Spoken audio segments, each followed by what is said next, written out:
ছুটি নেওয়ার খুব মন করছে রে।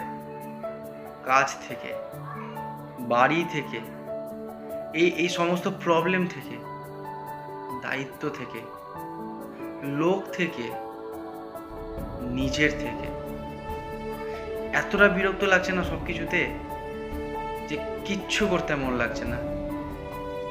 বিশ্বাস কর, শুধু পা ছড়িয়ে সোফাতে বসবো, সিলিংয়ের দিকে তাকাবো, আর আর আর কিচ্ছু করার মন নেই। উপরওয়ালাকে শুধু বলার আছে যে আজ ছুটিতে আছি, প্লিজ আজ সবটা জায়গা তুমি আমার সামনে নিও। এমনভাবে সবগুলো গুলিয়ে গেছি যে বুঝে উঠতে পারছি না যে কিভাবে সবটা ঠিক করব, আর কোনটাই বা প্রথমে ঠিক করব। প্লিজ তুমি আজ আমার সবটা সামলে নাও।